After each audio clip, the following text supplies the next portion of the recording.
మొదటి పట్టణము లేవియా కాండము 19వ అధ్యాయము 1వ వచనం నుంచి 2వ వచనము మరియు 11వ వచనం నుంచి 18వ వచనం వరకు. మొదటి పట్టణము లేవియా కాండము 19వ అధ్యాయము 1-2 వచనములు మరియు 11వ వచనం నుంచి 18వ వచనం వరకు. ప్రభువు మోషేతో ఇజ్రాయేలీలకు ఈ రీతిగా చెప్పమనెను, మీ దేవుడును ప్రభువునైన నేను పవిత్రుడను కనుక మీరును పవిత్రులైయుండుడు. మీరు దొంగతనము మోసము చేయకుడు, అబద్ధమాడకుడు, నా పేరెత్తి అసత్య ప్రమాణములను చేయకుడు, నా నామమును అమంగళము చేయకుడు. నేను ప్రభువుడను. మీ పొరుగువానిని వేధింపకుడు, వాని సొత్తు దోచుకొనకుడు, దొంగలింపకుడు. రాత్రి గడవక మునిపే మీరు కూలికి కుదుర్చుకొని వాని కూలి చెల్లింపుడు. మూగవానిని శపింపకుడు, గ్రుడ్డివాడు నడుచు త్రోవలో దేనినైనను అడ్డము పెట్టి అతడు పడునట్లు చేయకుడు. మీరు మీ ప్రభునకు భయపడుడు, నేను మీ ప్రభువును. మీ తగువులకు తీర్పు చెప్పినప్పుడు న్యాయము పాటింపుడు. పేదలకు పక్షవాతము చూపకుడు, సంపన్నులకు భయపడకుడు. న్యాయము ప్రకారము తీర్పు చెప్పుడు. ఇరుగు పొరుగు ఎడ వ్యతిరేకముగా తిరుగాడుచు చాడీలు చెప్పకుడు. నీ సోదరునికి ప్రాణహాని చేయకుడు, నేను ప్రభువును. నీ హృదయములలో పొరుగువాని మీద ద్వేషము పెట్టుకొనకుడు. అతని తప్పిదములను గూర్చి అతనిని మందలింపుడు. అప్పుడు అతని మూలమున నీవు పాపము మూట కట్టుకొనుకుందువు. పొరుగువారి మీద పగ తీర్చుకొనకుడు, వైరము పెట్టుకొనకుడు. నిన్ను వలె నీ పొరుగువారిని కూడా ప్రేమింపుడు, నేను ప్రభువును. ఇది ప్రభువాకు. సర్వేశ్వరునికి వందనములు. ప్రభువు మీతో ఉండునుగాక, మీ ఆత్మతోను ఉండునుగాక. పునీత మత్తయి రాసిన సువార్తలోని భాగము. ప్రభువా మీకు మహిమ కలుగునుగాక. పునీత మత్తయి రాసిన సువార్త 25వ అధ్యాయము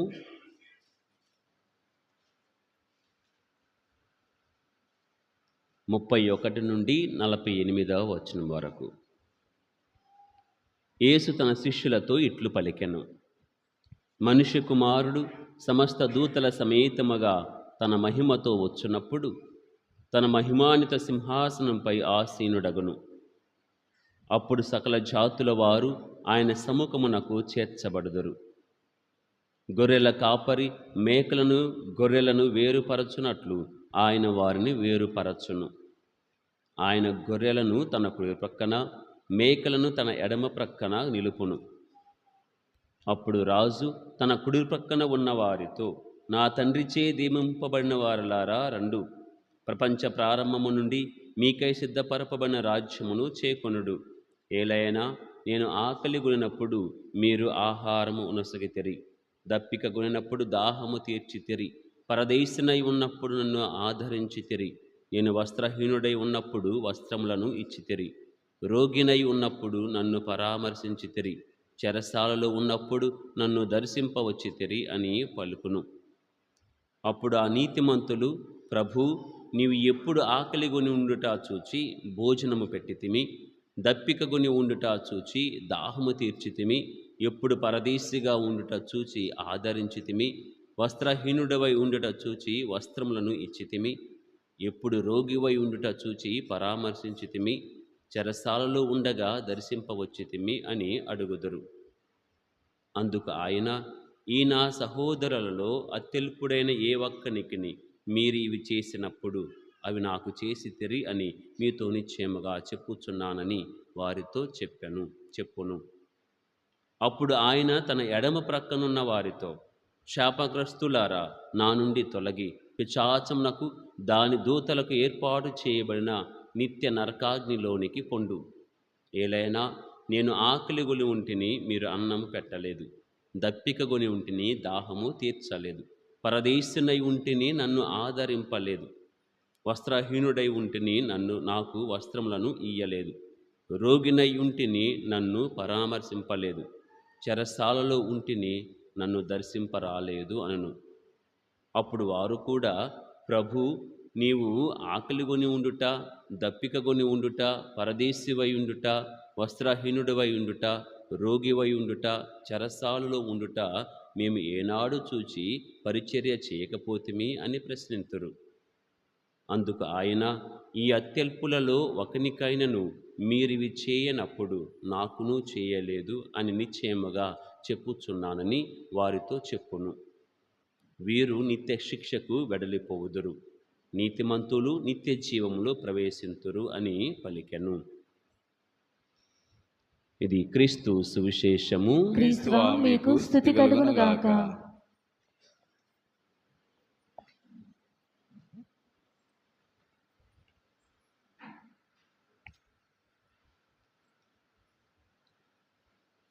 దేవుడు ఎక్కడ ఉంటాడు? ఆయన నివసించే ప్రాంతము, స్థలము ఏది? భూలోకమా, పరలోకమా, మరో లోకమా?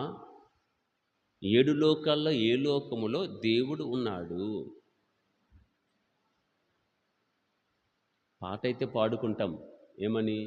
కొండల నడిగా, కోనసీమల నడిగా, ఎప్పుడు యేసయ్య వస్తాడని.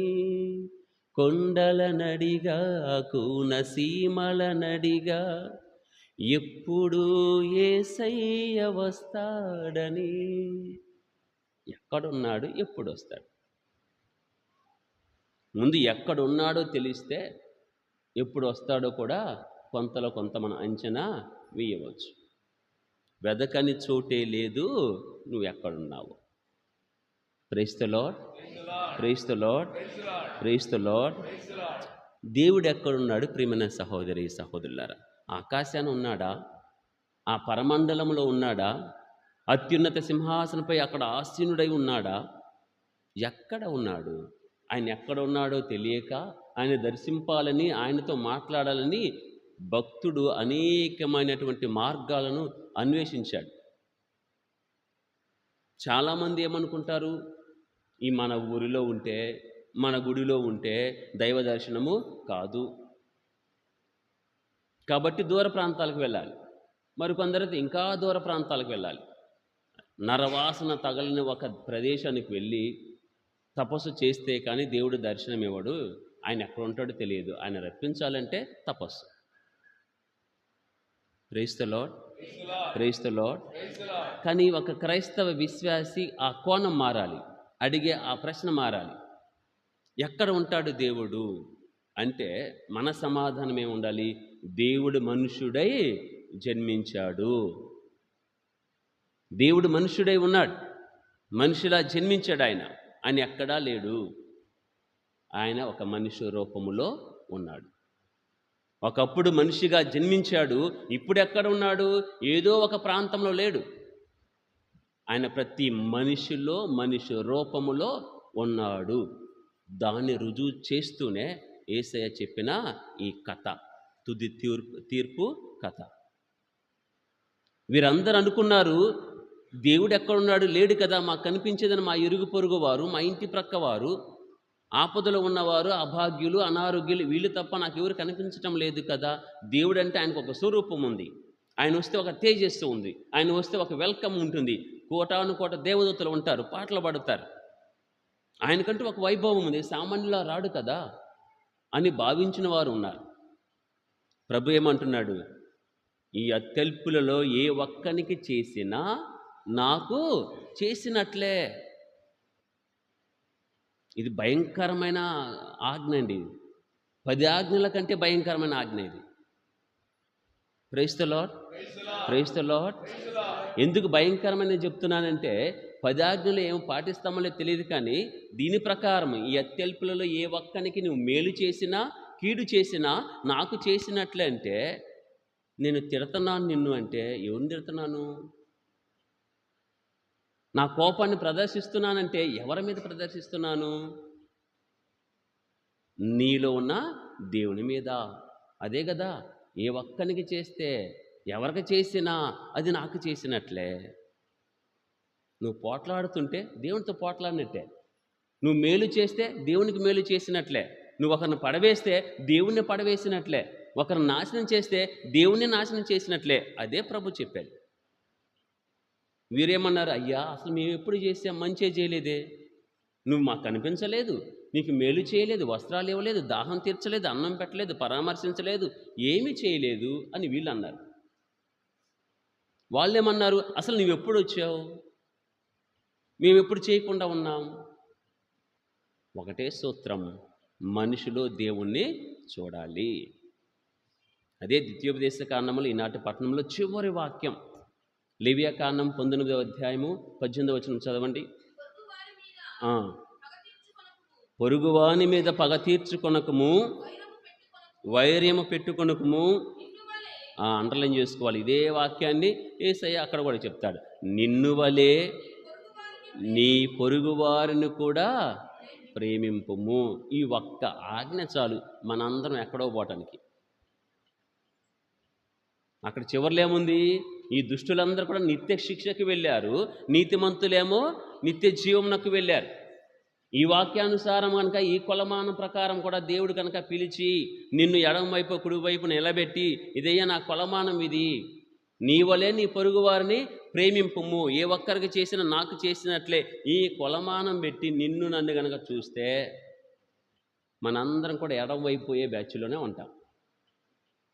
ఒక్కరన్నా కుడివైపునకు పోరు.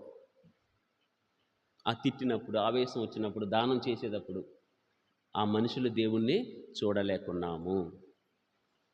Praise the lord, praise the lord, praise the lord. ఈనాటి మొదటి పట్టణమేమో ఏమి చెయ్యకూడదో చెప్పింది, ఏమి చెయ్యకూడదో. రెండో పట్టణమేమో సువార్త ఏమో ఏమి చేస్తే నీకు బహుమతి వస్తుందో చెప్తాయి. ఈ రెండు తారతమ్యాలను మనం గమనించాలి. ఏమి చేయకూడదు, అది వాక్యం చదువు. ఏమి చేస్తే దేవుడు మెప్పును పొందుతావు, సువార్తను చదువు, తుది తీర్పు చదువు. అవన్నీ కూడా సింపుల్ కార్యాలే, చిన్న చిన్నవే. 10 ఆజ్ఞల ప్రభు ఎప్పుడు కూడా అడగడు నాకు తెలిసి. Praise the lord. నీ దేవుడైన ప్రభుని మాత్రమే ఆరాధింతువుగాక మొదటి ఆజ్ఞ. ఈ 10 ఆజ్ఞలు పట్టుకొని అడుగుతాడేమో మనకు తెలియదు. ఒకవేళ అడిగితే అక్కడే అడగాలి, ఆ తుది తీర్పులో అడగాలి. ప్రభు 10 ఆజ్ఞలు పాటించావా, ప్రతి ఆదివారం గుడికి వెళ్ళావా, తపస్కాలను నిజంగా ఉపవాసం చేసావా, దొంగతనంగా ఏమైనా తిన్నావా, లేకపోతే తపస్కాలను తీర్థయాత్రకు వెళ్ళావా, ఇవన్నీ ఏమి అడగలేదు ప్రభు అక్కడ. నువ్వేమి చేసి, నువ్వు అనుదిన జీవితంలో నీవు ఏమి చేసావు నీ పొరుగువానికి, అదే లెక్క. ప్రియమైన సహోదరి సహోదరులారా, తత్వం అసి అంటారు. దేవుడు ఎక్కడ లేడు, ఓమ్నిషియంట్. ఆయన అంతటా ఉన్నాడు, సర్వాంతర్యామి. అన్నింటిలో ఉన్నాడు, అంతటా ఉన్నాడు. భూలోకంలో ఉన్నాడు, పరలోకంలో ఉన్నాడు, ఇక్కడ ఉన్నాడు, ఆకాశంలో కూడా ఉన్నాడు, భూదిగంతముల వరకు కూడా ఆయన ఉన్నాడు. ఆ స్వరూపాన్ని చూడగలిగిన వారు ధన్యులు. మరి ముఖ్యంగా తోటి వారిలో, పొరుగు వారిలో ప్రభువుని చూసిన వారు ధన్యులవుతారు. కాబట్టి ఈనాటి సువార్త ప్రకారం ఒక్క క్షణం ఆలోచన చేద్దాం. తిట్టుకునేటప్పుడు, కొట్టుకునేటప్పుడు, పగ తీర్చుకునే సమయంలో ఒక్క నిమిషం ఆలోచన చేస్తే, ఈ కోణంలో మనం ఆలోచన చేస్తే ప్రభువునే అంటున్నామేమో అన్న ఆ భయము మనం కొంచెం ఆ పాపంలో పడకుండా వెనక్కి నెడుతుందేమో. కాబట్టి మన తోటివారు, మన ఇంటి ప్రక్కన ఉన్న వారితో సఖ్యతతో ఉండటానికి, ప్రేమించటానికి సహాయం చేయడానికి ప్రయత్నం చేద్దాం. దేవుడు మనకు సహాయం చేయను గాక.